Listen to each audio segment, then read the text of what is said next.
Hey everybody. In today's video, I'm going to show you a wood grain technique that was the subject of our mixability challenge at Split Coast recently. The host of our challenge found this amazing video, which I will put the channel on screen, of a girl who was creating a wood grain canvas. So I wanted to see if I could apply the same technique to paper, and that's what the challenge was at Split Coast. And I loved the way both the original creators' canvas turned out and the way our challenge host's card looked. Mine looks a little different from hers. I'm changing a few things up here. For example, I scored my cardstock and I'm applying dark ink to the score lines. At first, I thought that maybe this would make these more visible, but it turns out that you're using so much paint that you don't really see it in the end. But I'm just going to walk you through exactly what I did instead of cutting this out so you can sort of see the steps that I took. Now, you'll want 3 colors of paint. I'm using some acrylic paint in a light, sort of a medium, and then a dark paint, and that works the best, I believe. And you'll want to work pretty quickly. You want these paint layers to be wet when you do some of the finishing techniques. Now, the original creator was very precise and she had her canvas taped off. I'm just not being that precise, so I'll show you what I did. So she did this fun dry brushing where she created little knots in the wood. And so I'm recreating that. You can see that looks like a natural little knot. And then the dry brushing over the top of the wet paint gives you the wood grain, which is just amazing. Kind of a miraculous little process. Now, she did one board at a time. So that's how I started. And then on the second one, I'm going to show you how you can do an entire piece of cardstock at the same time. The amount of paint that you use will determine how deep the wood grain grooves are, which is kind of a fun part of this process, is how 3-dimensional this wood grain is. It's very fun. So when I go in with my darkest color, that's when I pick up. You'll want like a stiffer brush for the dry brushing. This is almost like a stencil brush sort of feel to create the little knots and then the little wood grains. So I try to just put my knots in different places on each of these boards. And now that I have 2 of them, you can see that you're not really noticing that ink that I put down at first. But when the piece is dry, you do sort of notice the planks a little bit more. So again, just very quickly doing one board. If you do a very thin layer of paint, it's going to dry really quickly depending on what kind of paint you are using. So either work fast or use a slower drying paint to get the best results. And there was a little boo-boo that I made after trying to create planks, and you'll see that in a little bit. Now, I think it's kind of magical how the paint blends together. The original creator did a little bit more blending than I'm doing. I sort of like the imperfection of the poor mixing that I'm doing.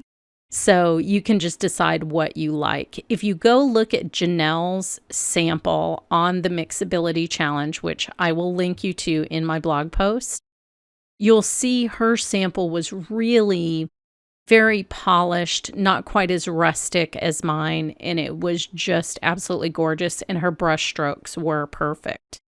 Now, here's the point at which I decided I would just do 3 planks at once, and this is what inspired me to do the second card without doing individual planks, even though I do think you get a little bit more distinction between the planks when you're not painting them all at once, as you can see kind of on the left side of my card.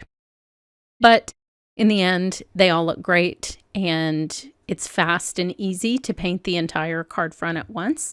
So do whatever you have time for and whatever works for you.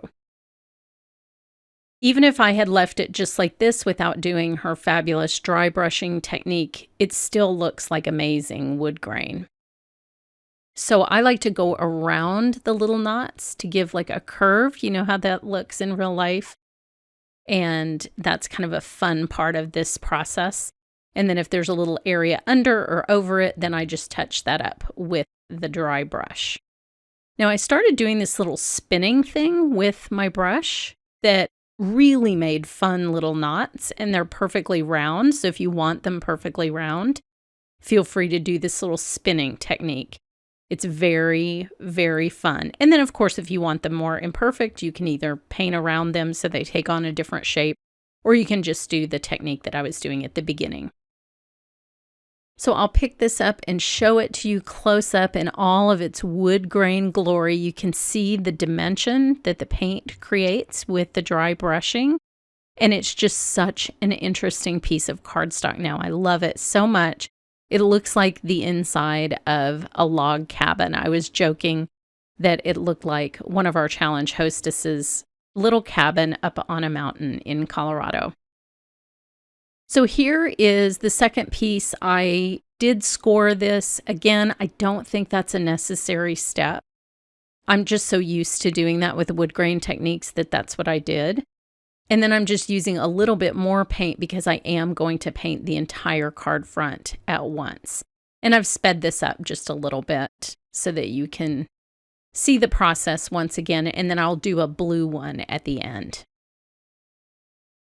So when you go to put that last layer on, or even when you're doing the first layers, you don't need to clean your brush in between. I was just sort of dabbing it off on my craft mat, but you don't even really need to do that, because the paints are going to blend anyway, so it's not really worth the time.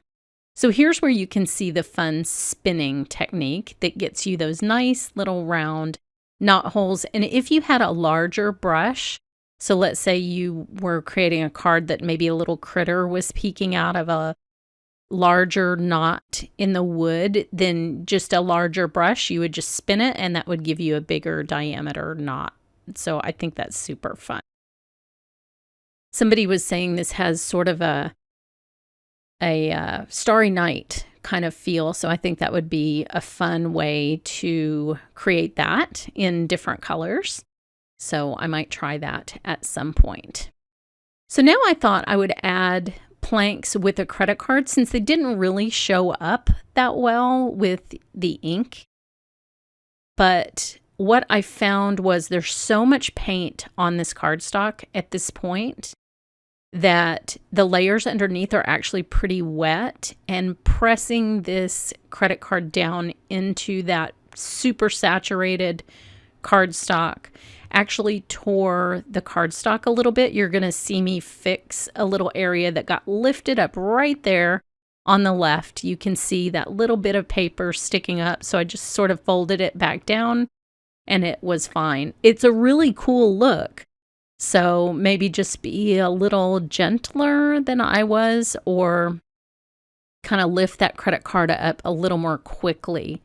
But there's a big difference between the sort of organic one on the right and the one with the little planks. It's really fun. So then I thought I would do like a barnwood blue sort of themed version of this. So I did go wash my brushes. And I'm starting with kind of a light blue violet. This one seemed to have a little thicker consistency than the other colors I was using. So I added a little bit more paint just to make sure that I got enough coverage. Now, the colors you use are going to make a huge difference, obviously, in the final result. And so it's fun to experiment with a different color scheme. So for the next color, I used more of a turquoise, a pale turquoise. And then I'm going to put a Payne's Gray on top of this so that you'll eventually be able to see all three colors like you could in the other one.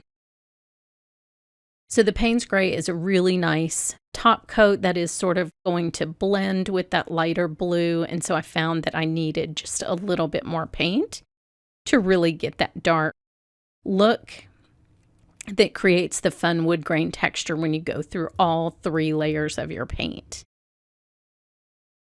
So now I will take my dry brush, do the same thing, do my little swirly thing with the knots. For some reason, this paintbrush that I have has a really long handle. So sorry, it looks like it's poking in your eye there.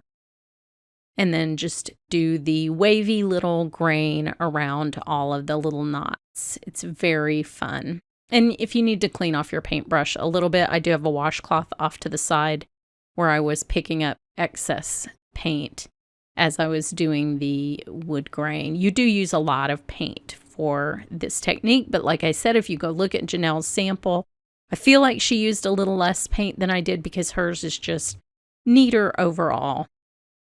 So there you can use the brush on its side if you want a little different shaped knot. And now I will put some planks on this one. And this time I'm not actually putting any paint on the credit card. I'm just pressing it into the wet paint, which gives it like a nice little crispy line there that looks pretty darn neat. And then I just go above and below the knots with that to create the little inset. And I think overall that's way easier than scoring. The scoring just really didn't have any point because it doesn't show up all that well in the finished product.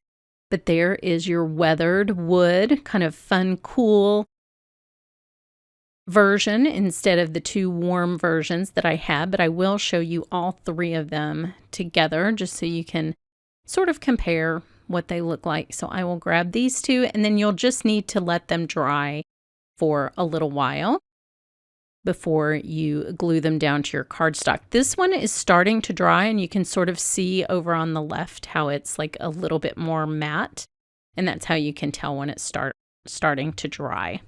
So here are the finished projects with this technique. Head over to my blog for more information and a link to the challenge, and thanks so much for watching.